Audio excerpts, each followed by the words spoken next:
బాబా యొక్క మురళి చాలా విశేషమైనటువంటిది.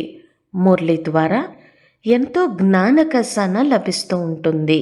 తద్వారా ఎటువంటి పరిస్థితి వచ్చినా మనం సంతోషంగా ఉండగలం. మనం స్వమానంలో ఉంటూ, స్వస్థితిలో ఉంటూ ఆ పరిస్థితులను ఎదుర్కొని నిలబడడానికి కావలసినటువంటి శక్తి మురళి ద్వారా మనకి లభిస్తుంది. బాబా ప్రతిరోజు మనం ఒక కొత్త నూతన జీవితాన్ని చాలా ఉమంగ ఉత్సాహంతో జీవించటానికి కావలసినటువంటి విశేషమైనటువంటి పాయింట్స్ని వినిపిస్తూ ఉంటారు. ఎందుకంటే మనం చాలా చిన్న విషయాన్ని ఆలోచించి ఆలోచించి ఆలోచించి చాలా పెద్దదిగా చేస్తాము. ఒక తుఫాన్ క్రియేట్ చేస్తాము. కానీ పెద్ద విషయాన్ని కూడా చాలా చిన్నదిగా చేసి ఎప్పుడూ మన స్వస్థితి అయినటువంటి శాంతస్థితిలో ఉండేందుకు కావలసినటువంటి శక్తి మురళి ద్వారానే లభిస్తుంది. పెద్ద విషయాన్ని చిన్నదిగా చేసి ఇంకా దాన్ని సమాప్తి చేసి సంతోషంగా ఉండాలి. అలాగే నెగిటివ్ని పాజిటివ్లోకి పరివర్తన చేసేటువంటి క్వాలిటీ లేదా యాటిట్యూడ్ మనం కలిగి ఉండాలి. జ్ఞానము, గుణము మరియు శక్తుల యొక్క స్వరూపాన్ని తయారు చేసుకోవాలి. బ్రహ్మ బాబా ఏ విధంగా అయితే శ్రేష్ఠ కర్మలు చేశారో, బ్రహ్మ బాబా ఏ విధంగా అయితే నిరంతర తపస్వి మూర్తిగా ఉంటూ ఎటువంటి సమస్యలు పరిస్థితులు వచ్చినా బాబా ముందు ఎవరు వచ్చి ఎంత నిందించినా కూడా బాబా అసలు వాటి కోసం పట్టించుకోవటం కాదు కదా, ఆలోచించను కూడా ఆలోచించేటువంటి వారు కాదు. అటువంటి శక్తిశాలి స్థితితో కూడినటువంటి స్థితిని బాబా కలిగి ఉన్నారు. కాబట్టి మనం కూడా ఫాలో ఫాదర్ చేయాలి. ఈ పరివర్తన శక్తి అనేది చాలా ముఖ్యమైనది. అన్నింటికన్నా మాస్టర్ సర్వశక్తివాన్ యొక్క స్వమానం. నేను ఆత్మను, మాస్టర్ సర్వశక్తివాన్ ఆత్మను. అన్ని శక్తులతో, అన్ని ఖజానాలతో నేను చాలా భర్పూర్గా నిండుగా ఉన్నాను అని ఈ స్వమానంలో, ఈ స్వస్థితిలో ఉంటూ దీన్ని ఎంతగా మనం ప్రాక్టీస్ చేస్తామో మిగిలిన అన్ని శక్తులు కూడా ఇమర్జ్ అవుతూ ఉంటాయి. ఎందుకంటే పరివారంలో ఉంటూ, సమాజంలో ఉంటూ ఎవరికైనా సరే కొంత అపోజిషన్ని ఎదుర్కోవలసి ఉంటుంది. కానీ ఎటువంటి అపోజిషన్ అయినా సరే మన శ్రేష్ఠ వైబ్రేషన్స్తో, ప్యూర్ వైబ్రేషన్స్తో దాన్ని పరివర్తన చెయ్యొచ్చు. స్వయాన్ని ఎప్పుడూ కూడా బాబా యొక్క శ్రీమతం అనుసారం నడిపించుకోగలగాలి. ఆ రోజు యజ్ఞంలో బ్రహ్మబాబా ఒక్కరే, దాతీలందరూ కూడా చాలా చిన్న వయసుతో ఉన్నటువంటి వారు. మరి బ్రహ్మబాబా ముందు రానటువంటి పరిస్థితి ఏంటి, ఛాలెంజ్ ఏంటి, సమస్య ఏంటి? బాబా ఎన్నింటినో ఎదుర్కోవలసి వచ్చింది. అందుకే ఫాలో ఫాదర్.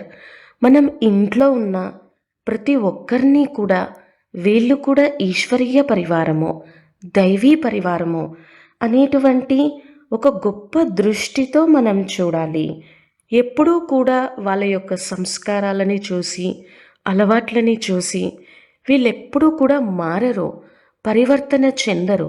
వీరిని చూసి నేను విసిగిపోయాను అనేటువంటి మాటలే మనం ఉపయోగించద్దు.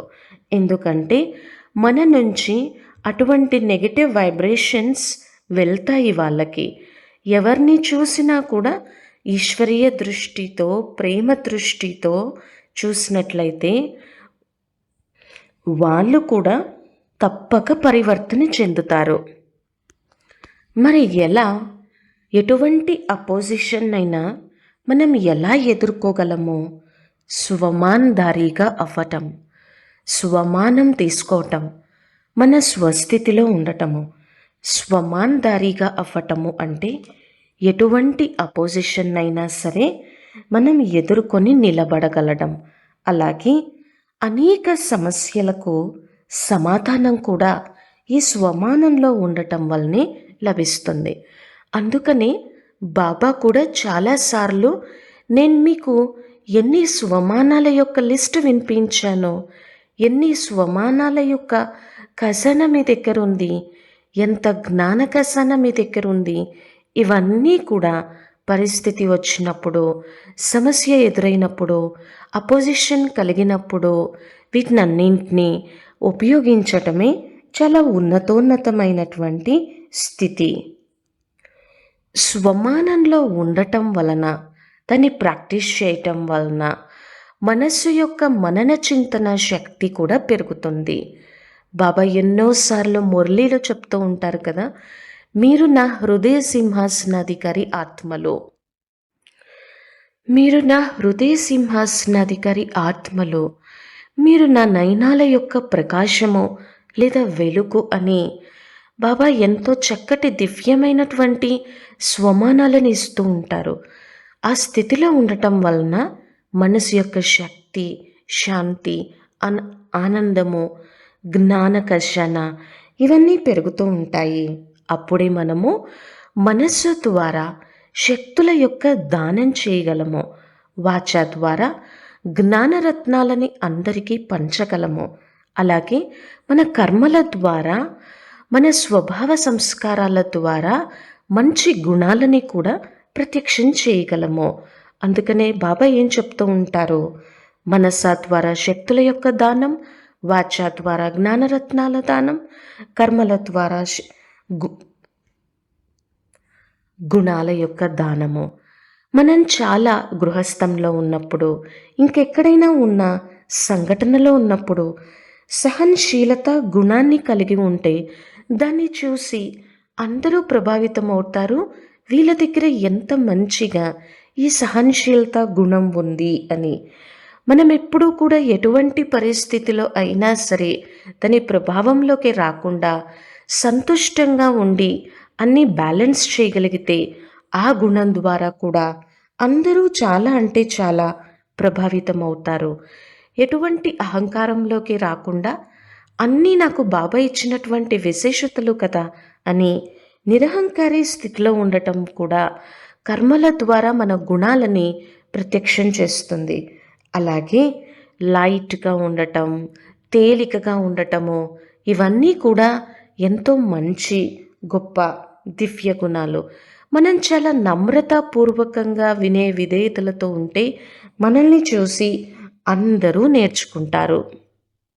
అప్పుడు బ్రహ్మాబాబా సమానంగా మనం మన శ్వాసని, మన సంకల్పాన్ని, మన సమయాన్ని కూడా మనం బాబా స్మృతిలో సఫలం చేసుకోగలం, సద్వినియోగం చేసుకోగలం. శక్తులు కూడా జమ అవుతాయి. అలాగే ఎప్పుడూ సంతోషంగా ఉన్నట్లయితే ఎటువంటి అనారోగ్యం కూడా రాదు.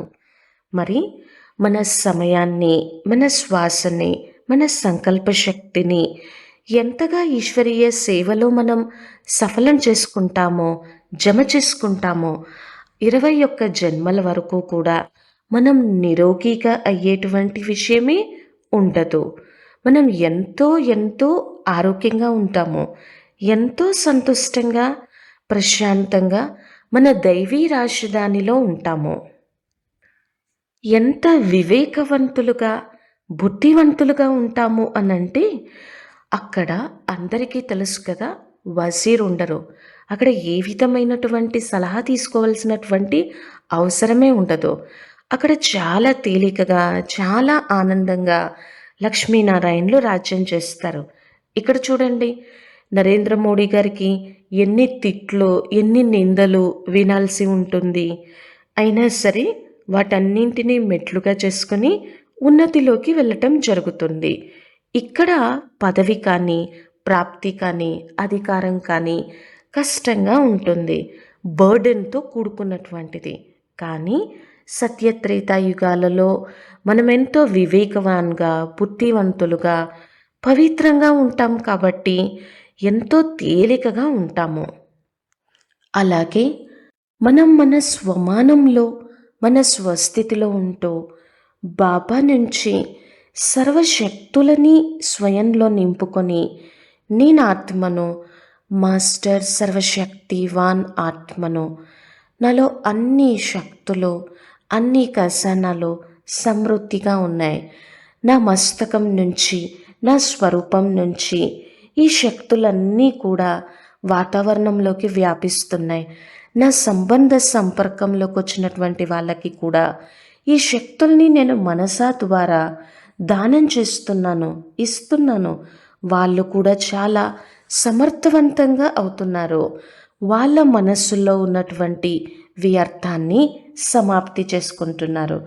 బాబా కూడా కొన్నిసార్లు ఎలా చెప్తారు, మీరు లైట్ హౌస్ మైట్ హౌస్గా అయ్యి సేవ చేయండి. కొన్నిసార్లు బాబా చెప్పేటువంటి మహావాక్యాలు ఎంత చింతన యోగ్యంగా ఉంటాయి. మనలో ధైర్యతని, గంభీరతని, వివేకాన్ని, సద్బుద్ధిని ఇవన్నీ తీసుకొని వస్తాయి. సదా ఎప్పుడూ గుర్తుపెట్టుకోండి, ఎప్పుడూ గుర్తుపెట్టుకోవాల్సినటువంటి విషయం ఏంటంటే, బాప్ తాత నాకు సదా తోడుగా ఉన్నారు, సదా నాకు తోడుగా ఉన్నారు. బాబా కూడా బందీ అయి ఉన్నారు. బాబా పైన మనకి పూర్తి హక్కు ఉంది, అధికారం ఉంది. మనం ప్రేమతో మేరా బాబా, మీఠా బాబా అని చెప్పటం వేరు, అధికారంతో మేరా బాబా, మీఠా బాబా అని చెప్పి బాబాని పిలవటం, ఆహ్వానించటం, బాబా యొక్క ఖజానాలకి స్వయాన్ని అధికారిగా చేసుకోవటము చాలా చాలా ముఖ్యమైనటువంటిది. లౌకికంలో మాతలు కూడా పిల్లలతో చాలా ప్రేమగా వ్యవహరిస్తారు. కానీ కొన్నిసార్లు అధికారంతో చెప్తారు కదా, వాళ్ళ మీద ఆ హక్కు ఉంటుంది. అలాగే బాబా మీద మనకి ఆ హక్కు ఉంది, అధికారం కూడా ఉంది. బాబా ఇచ్చేటువంటి ఖజానాలకి, వారసత్వానికి నేనే ఆ అధికారి ఆత్మను. ఒకసారి విచారణ చేయండి. భగవంతుడా, ప్రభువు అని అనటము బాబాకి చాలా అంటే చాలా రెస్పెక్ట్ ఇవ్వటం, రికార్డ్ ఇవ్వటం. కానీ ఈ జ్ఞానం తెలుసుకొని ప్రేమతో తండ్రిని ఆహ్వానించటము, ఓ మేరా బాబా హే, ఓ మేరా మీఠా బాబా హే అని అనుకున్నప్పుడు, ఆ శక్తులన్నింటినీ స్వయంలో నింపుకుంటున్నప్పుడు ఎంత హల్కా అయిపోతామో. మాతలకి వాళ్ళ పిల్లల మీద చాలా ప్రేమ ఉంటుంది. అలాగే భగవంతునికి కూడా పిల్లలైనటువంటి మన మీద చాలా ప్రేమ ఉంటుంది. నేను మీకు ఒక అనుభవాన్ని వినిపిస్తాను. ఒకసారి ఒక భవిష్యవాణి ఈ 2018లో వినాశనం కానున్నది అని చెప్తుంది. సో అప్పుడు ఒక మాతాజీ ఇక్కడ మౌంట్ ఆబూలో సేవ కోసం నిమిత్తమై ఉన్నారు. అప్పుడు ఆమె చెప్పటం జరిగింది, నేను ఎలాగైనా సరే నేను మా ఇంటికి వెళ్ళాలి, నేను మా ఇంటికి వెళ్ళాలి. అరే ఇప్పుడు ఇది వినాశన సమయం కదా, ఏం జరుగుతుందో అచానక్గా తెలియదు కదా అని అంటే, అప్పుడు మాతాజీ చెప్తున్నారనమాట, నేను నా పిల్లలతో కలిసి మరణించాలి. చనిపోవటం అంటూ జరిగితే అందరం కలిసి ఒకేసారి చనిపోవాలి, వాళ్ళతోటే చనిపోవాలి. అంటే చూడండి ఇక్కడ ఎలా చెప్పటం జరుగుతుందో. అలాగే బాబాకి కూడా ఎంతో ప్రేమ ఉంటుంది. నా పిల్లల్ని ఈ దుఃఖం అశాంతి నుంచి విముక్తి చేసి వాళ్ళకొక చక్కటి మార్గాన్ని తెలియచేయాలి అని. కానీ వినాశన యొక్క కార్యం ఎప్పుడు జరుగుతుంది? స్థాపన కార్యం సంపన్నమైనప్పుడు. మనమందరం కూడా విశేషమైనటువంటి పురుషార్థం చేస్తూ కర్మాతీత స్థితి పొందినప్పుడే జరుగుతుంది కదా. లేకపోతే వినాశనం మనం ఎవరం కూడా తయారు కాకుండా జరగదు. అలాగని సమయం చూస్తూ ఊరుకోదు. సమయం తన పనిని తాను చేసుకుంటూ పోతుంది. అలాగే నేను ఇంకొక మాత యొక్క అనుభవం వినిపిస్తాను. ఇక్కడ మధుబన్లో సేవ చేసేటప్పుడు వారి పిల్లలకి, వారి పిల్లవాడికి కొంచెం అనారోగ్యం కలిగింది అని. ఇక్కడ మాతాజీకి అస్సలు విశ్రాంతిగా అనిపించట్లేదు. నేను వెళ్ళాలి, నేను వెళ్ళాలి, నేను వెళ్ళాలి అని చాలా గాబరా పడుతున్నారు. అప్పుడు నేను చెప్పాను, ఫస్ట్ మీరు ఫోన్లో మాట్లాడండి. ఆ రోజుల్లో మొబైల్స్ లేవు, అందరికీ ఇంత తేలిక మాట్లాడడం కూడా ఉండేది కాదు. బయటికి వెళ్ళి ఫోన్ చేయాల్సి వచ్చేది. సో అలా ఫోన్ చేసి వాళ్ళ బాబుతో మాట్లాడినప్పుడు వాళ్ళు కూడా చాలా సంతోషించారు. మాతాజీ కూడా చాలా తన మనస్సుని తేలికగా చేసుకుంది. అంటే భగవంతుణ్ణి మనము నీవే తల్లివి, నీవే తండ్రివి అని పిలుస్తూ ఉంటాం కదా. మరి ఆయనకి కూడా మన పట్ల ఎంతో ప్రేమ ఉంటుంది, భావన ఉంటుంది. నా పిల్లల్ని ఏ విధంగానైనా సరే ఈ దుఃఖం నుంచి, అశాంతి నుంచి నేను విముక్తి చేయాలి అని బాబాకి కూడా సంకల్పం వస్తుంది. నా పిల్లల్ని వీటన్నింటి నుంచి ముక్తి చేయాలి. ఎందుకంటే దుఃఖీగా ఉన్నప్పుడే కదా ధైర్యాన్ని ఇవ్వాలి, శక్తిని ఇవ్వాలి, ప్రేమని ఇవ్వాలి, స్నేహాన్ని ఇవ్వాలి, జ్ఞాన యోగాల యొక్క మార్గాన్ని చూపించాలి అని కదా. సో అందుకనే బాబా కూడా డ్రామాలో బందీ అయి ఉన్నారు. మనందరి కోసం ఈ సృష్టిపైకి రావడానికి మనకి జ్ఞాన యోగాలను ఇచ్చి, ఆ జ్ఞాన యోగాల ద్వారా మన సంస్కారాలను మనం పరివర్తన కలిగేలాగా చేసుకొని ఈ దుఃఖం నుంచి, అశాంతి నుంచి ముక్తి కల్పించటం కోసము బాబా కూడా తప్పక ఈ సృష్టిపైకి వస్తారు. అయితే బాబా కొన్నిసార్లు అంటూ ఉంటారు, దుఃఖీ ఆత్మల యొక్క పిలుపు మీకు వినిపించట్లేదా? దుఃఖీ ఆత్మల యొక్క ఆర్తనాదాలు మీ చెవుల వరకు, మీ మనస్సు వరకు చేరడం లేదా అని అడుగుతూ ఉంటారు. కాబట్టి మనము బాబా నుంచి శక్తుల్ని బాగా నింపుకొని, మన మనోస్థితిని ఎంతో దృఢంగా చేసుకొని, దుఃఖీ ఆత్మల యొక్క పిలుపు వినాలి, భక్తాత్మల యొక్క పిలుపు వినాలి, దాంతోపాటు సమయం యొక్క పిలుపు కూడా వినాలి. దుఃఖి అశాంతి ఆత్మలకు తప్పకుండా మనస ద్వారా సుఖము, శాంతి, ఆనందం యొక్క వైబ్రేషన్స్ని ఇవ్వాలి. వాళ్ళని కూడా దుఃఖం నుంచి విముక్తి చేసి సుఖం అనుభవం చేసుకునేలాగా మన యోగయుక్త స్థితి, మన మనసా సేవ ఆ విధంగా ఉండాలి. ఎందుకంటే మనమందరమే కదా అందరికీ ఇష్టదేవీలము, అందరికీ పూర్వజులము, కల్పవృక్షం వేర్లలో కూర్చొని తపస్సు చేస్తూ అందరికీ సకాశిచ్చేటువంటి వారము. ఇలా భావించాలి. మేము తప్ప ఇంకెవ్వరూ కూడా ఇటువంటి చక్కటి ప్యూర్ శ్రేష్టమైనటువంటి వైబ్రేషన్స్ని ఇవ్వలేరు అనే భావనతో మనం మనసా ద్వారా సేవ చేయాలి. అలాగే పురుషార్థం కూడా, తీవ్ర పురుషార్థం చేయడానికి కూడా కొన్ని లెక్కలు ఉంటాయి. ఒకసారి బాబా చెప్పటం జరిగిందనమాట, జనవరి మాసంలో మీరు విశేషంగా పురుషార్థం చేయగలరు. మీరు ఎలా మిమ్మల్ని పరివర్తన చేసుకోవాలి అనుకుంటే జనవరి మాసంలో విశేషమైనటువంటి శక్తిని, వరదానాన్ని మీరు పొందగలరు.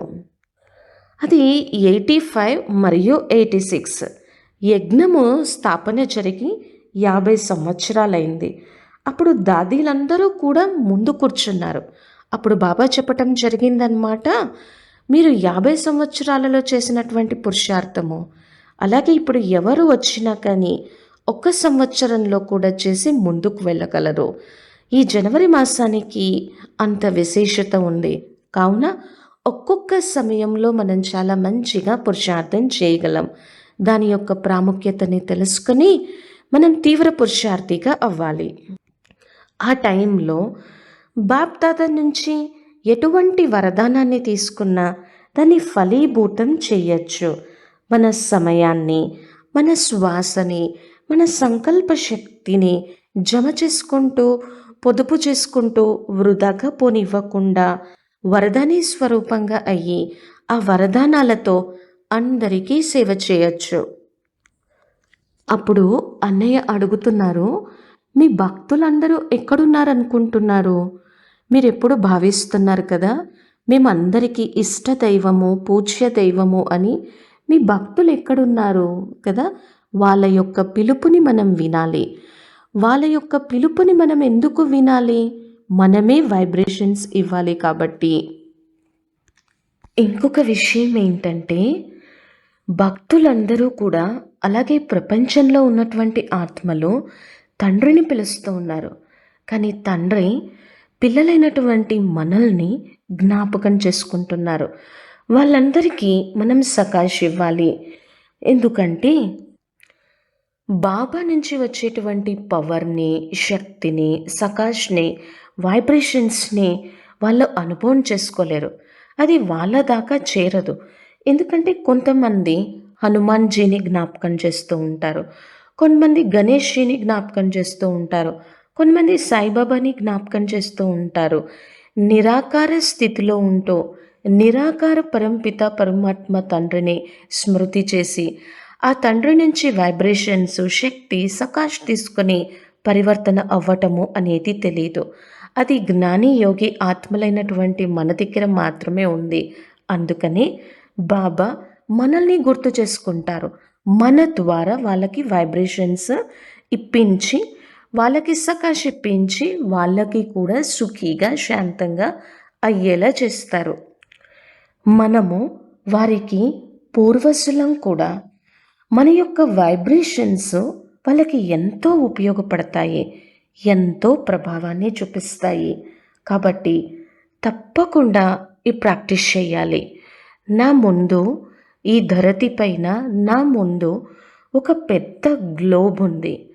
ఆ గ్లోబ్కి నేను బాబా నుంచి అనంతమైనటువంటి శక్తుల్ని తీసుకుంటూ సహన శక్తి, ఇమర్చుకునే శక్తి, పరిశీలన శక్తి, నిర్ణయ శక్తి, పెద్ద విషయాన్ని చిన్నదిగా చేసేటువంటి శక్తి, ప్రేమతో కూడినటువంటి శక్తి, సంకల్ప శక్తి, ఇలా అన్ని శక్తుల్ని బాబా నుంచి నేను సంపూర్ణంగా, సంపన్నంగా నా అణువు అణువులో, కణ కణంలో నింపుకుంటూ ఉన్నాను. నా ద్వారా అందరికీ ఈ విశేష శక్తులు చేరుతున్నాయి. నా యొక్క నయనాల ద్వారా, మస్తకం ద్వారా, నా స్వరూపము ద్వారా అందరికీ ఈ విశేషమైనటువంటి శక్తులు అందరూ తీసుకుంటున్నారు, అందరికీ చేరుతూ ఉన్నాయి అని గ్లోబుని మన ముందు ఇమర్జ్ చేసుకొని విశ్వంలోని సర్వాత్మలకు ఇటువంటి శుభ భావనతో, శుభకామనతో కూడినటువంటి ప్యూర్, పవిత్ర, శ్రేష్ఠ వైబ్రేషన్స్ని మనం ఇస్తూ ఉండాలి. తప్పకుండా వాళ్ళ మీద ఈ వైబ్రేషన్స్ యొక్క ప్రభావము పడుతుంది. ఎందుకంటే నేను విశ్వ కళ్యాణకారి ఆత్మను. విశ్వంలోని సర్వాత్మలకు సేవ చేయాలి. వాళ్ళ జీవితం కూడా పరివర్తన అవ్వాలి. వాళ్ళ జీవితంలో ఉన్నటువంటి విఘ్నాలన్నీ తొలగిపోయి నిర్విఘ్నంగా అవ్వాలి. బంధనాలన్నీ తొలగిపోయి ఎంతో ప్రశాంతంగా ఉండాలి. భగవంతుని యొక్క ప్రేమకు, భగవంతుడిచ్చేటువంటి వారసత్వానికి వారు కూడా స్వయాన్ని అధికారిగా చేసుకోవాలి. కాబట్టి నేను పూర్వజ్ ఆత్మను. అందరూ ఆత్మలో సుఖిగా ఉండాలి, నిర్భయంగా ఉండాలి.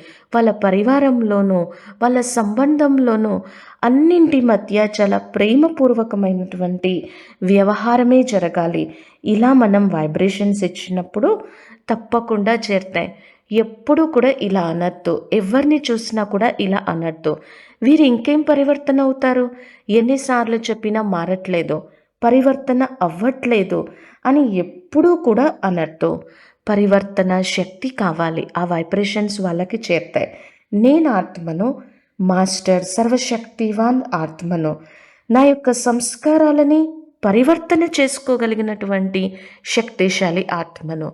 అందుకే బాబా కూడా మనలో దైవీ సంస్కారాలు ఈజీగా ఇమర్జ్ అవటానికి ఒక చక్కటి యుక్తిని చెప్తారు. మీ భవిష్య స్వరూపాన్ని, మీ దేవతా స్వరూపాన్ని, సత్యయుగి పూజ్య స్వరూపాన్ని మీరు ఒకసారి జ్ఞాపకం చేసుకోండి. మీరు ఒకసారి గుర్తు తెచ్చుకోండి. మీరు ఒకప్పుడు ఎంత దివ్య గుణాలతో, అష్టశక్తులతో, ఎంత సంపూర్ణంగా, భర్పూర్గా ఉన్నారు. ఇప్పుడు ఈ కోపము, లోభము వీటిని పట్టుకొని నా సంస్కారం అంటూ ఉన్నారు. కాబట్టి అవి తొలగిపోవట్లేదు. బాబా ఎన్నోసార్లు అవ్యక్తవాణిస్లో ఎన్నోసార్లు చెప్పారు, అవి మీ సంస్కారాలు కాదు, మధ్యలో వచ్చినటువంటి సంస్కారాలు. అది మీ ప్రాపర్టీ కానే కాదు. దైవీ సంస్కారాలు, ఆత్మ యొక్క ఒరిజినల్ సంస్కారాలు మీ సంస్కారాలు. వాటిని కర్మలలో ఎంతగా ఉపయోగిస్తూ ఉంటామో అంతగా అవి పక్కా అయిపోతూ ఉంటాయి, స్ట్రాంగ్ అయిపోతూ ఉంటాయి. ఇవి నా సంస్కారాలు అని. ఎందుకంటే కొంతమందికి కోపం ఎక్కువగా ఉంటుంది, కొంతమందికి ఎక్కువగా మాట్లాడే సంస్కారం ఉంటుంది, కొంతమందికి మూడ్ ఆఫ్ అయ్యేటువంటి సంస్కారం ఉంటుంది. ఆ సంస్కారాలు తొందరగా తొలగిపోవు. దీనివలన మన చింతన శక్తి కూడా వృధా అయిపోతుంది. అలా కాకుండా మనం మన స్వమానంలో, మన స్వరూపంలో ఉంటూ అంతర్ముఖిగా ఉన్నట్లయితే వాచ యొక్క సిద్ధి కూడా జరుగుతుంది. మనం సిద్ధి స్వరూపంగా కూడా అవ్వగలం. ఎక్కడ 50 మాటలు మాట్లాడాలో అక్కడ 2-3 మాటలతో దాన్ని సమాప్తి చేయాలి కానీ 2-3 మాటలు మాట్లాడాల్సిన చోట కూడా 50 మాటలు మాట్లాడి మన సంకల్ప శక్తిని, వాచ శక్తిని వృధా చేసుకున్నట్లయితే సిద్ధి స్వరూపంగా అవ్వలేము. కాబట్టి ఎప్పుడూ కూడా సంతుష్టంగా ఉండాలి. కృష్ణమ చెహ్రా ఉండాలి. ఎంతో భాగ్యశాలి ఆత్మను, పరమాత్మని పొందానో, ఆయన స్వయంగా నన్ను చదివిస్తూ ఉన్నారు, ఆయన పాలనలో నేను ఫలింపబడుతూ ఉన్నాను అనేటువంటి నశ ఉండాలి. ఎక్కడ జ్ఞానం యొక్క మాటలు, జ్ఞానం యొక్క చింతన నడుస్తూ ఉంటుందో అక్కడ వ్యర్థానికి అవకాశం ఎక్కడుంటుంది కదా. కాబట్టి మన జీవితాన్ని మనం ఎప్పుడూ కూడా రోష్ని ప్రకాశవంతంగా చేసుకోవాలి. కొన్నిసార్లు అనిపిస్తూ ఉంటుంది, పాస్ట్ విషయాలు చాలా జ్ఞప్తికి వస్తూ ఉంటాయి, వద్దన్న జ్ఞాపకం వస్తూ ఉంటాయి. పాస్ట్ చాలా ఖతర్నాక్, పాస్ట్ చాలా బాధతో కూడుకుంది. ఇష్టమైనటువంటి తిక్కెర సంబంధీకుల యొక్క మృత్యువు జరిగింది. మనం ఎంత పాకులాడినా, ఎంత బాధపడినప్పటికీ కూడా వాళ్ళు తిరిగి రారు కదా. డ్రామాలో లేదు కదా బాబా వాళ్ళని మళ్ళీ తిరిగి తీసుకొచ్చేటువంటి పార్ట్. మరెందుకు మనం ఎక్కువ ఆలోచించటం, ఆ పాస్ట్ విషయాలని ఆలోచిస్తూ మన వర్తమానాన్ని కూడా ఎందుకు మనం పెయిన్ఫుల్గా చేసుకోవటమో కదా. ఆ పాస్ట్ కోసం మనం చింతన చేయొద్దు, అనుభవాన్ని తీసుకోవాలి. ఎవరినైనా పరివర్తన చేయాలి అనంటే కోపంతో పరివర్తన చేయలేము, అహంకారంలోకి వచ్చి అసలే చేయలేము. ప్రేమతో చేసేటువంటి పరివర్తనే చాలా అంటే చాలా శాశ్వతంగా ఉంటుంది. అందుకే స్వమానం యొక్క శక్తిని పెంచుకోవాలి. ప్రేమతో మాట్లాడుతూ ఎవరినైనా సరే ప్రభావితం చెయ్యాలి. పాస్ట్కో భూల్ జావో, గతాన్ని మర్చిపోండి. 100 సార్లు ప్రేమతో మనం మాట్లాడినా కూడా ఏవైనా 2-3 సార్లు మనం కొంచెం ఏదైనా మాట్లాడితే ఆ 2-3 సార్లు బాధతో మాట్లాడాం కదా అని అదే గుర్తుపెట్టుకుంటారు. కానీ 100 సార్లు ఎంతో ప్రేమతో వీళ్ళు వ్యవహరించారు అనేటువంటి పాజిటివిటీని ఈ మనస్సు గుర్తుపెట్టుకోదు కదా. ఆ శబ్దాలను మేము మర్చిపోలేము అని అంటారు. మరి ఎలా ఈ పాత స్మృతులని తొలగించుకోవాలి?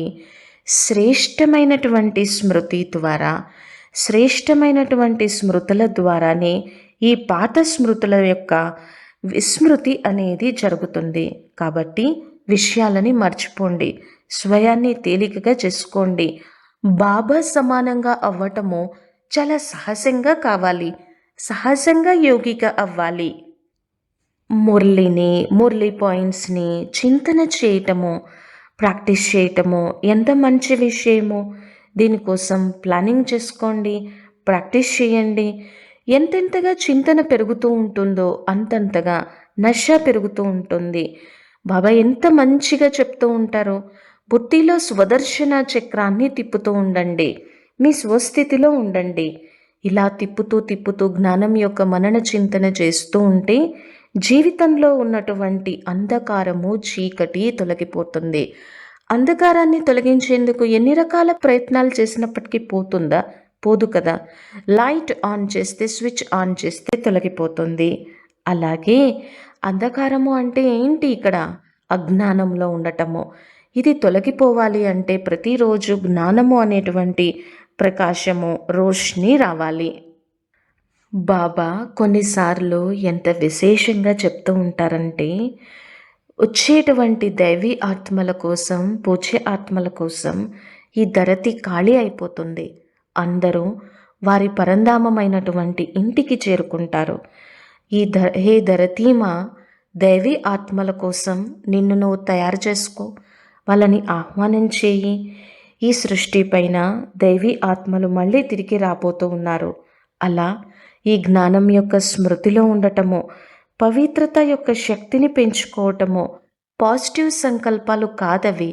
మోస్ట్ ఎలివేటెడ్ సంకల్పాలని చేయటము, నిరహంకారి స్థితిలో ఉండటము, ఏ విశేషత ఉన్నా, ఏ గుణం ఉన్నా, ఏ శక్తి ఉన్నా అది బాబా ఇచ్చినటువంటివి అనేటువంటి స్మృతిలో ఉండటము, పవిత్రంగా ఉండటము, పవిత్రతని ధారణ చేయటము, శుభభావనని కలిగి ఉండటము, అందరితోనూ ప్రేమపూర్వకంగా మాట్లాడటము, ఇటువంటి గుణాలన్నీ మనం బాగా ప్రాక్టీస్ చేయాలి. ఎక్కడ సంతుష్టత ఉంటుందో అర్థం చేసుకోవాలి, అక్కడ అన్ని గుణాలు సమృద్ధిగా ఉన్నాయి అని. సంతుష్టత అన్ని గుణాల యొక్క దర్పణము. పురుషార్థం ఎప్పుడూ కూడా టెన్షన్తోనూ ప్రెషర్తోనూ చేయకూడదు. చాలా న్యాచురల్గా పురుషార్థం ఎప్పుడూ కూడా జరగాలి. నేను ఏ విధంగా బాబాతో నిరంతర యోగి కాగలను, ఎలా నేను నిరంతర స్మృతి చేయగలను, ఆ టెక్నిక్ నాకే తెలుసు. బాబా కూడా ఎన్నో యుక్తులు తెలియజేశారు. దానికోసం ప్లానింగ్ చేయండి. బాబా యొక్క ఆశలని నేను పూర్ణం చేసేటువంటి ఆశా కులదీపక ఆత్మను అనేటువంటి స్వమానంలో ఉండండి. మన జీవితం ఎప్పుడూ కూడా చాలా అంటే చాలా సింపుల్గా ఉండాలి, చాలా ప్రాక్టికల్గా ఉండాలి. ఇలా బాబా యొక్క మహావాక్యాలను వింటూ మనన చింతన చేస్తూ మనం మన స్వమానంలో మన స్వస్థితిలో ఉండటం వలన ఎటువంటి అపోజిషన్ అయినా ఎదుర్కోవచ్చు. అలాగే మన యోగము, మన పురుషార్థము చాలా సహజంగా న్యాచురల్గా ఉండాలి తప్ప ఎటువంటి ప్రెషర్ అనేది ఉండకూడదు. ఇది ఉన్నదే సహజ యోగి జీవితము.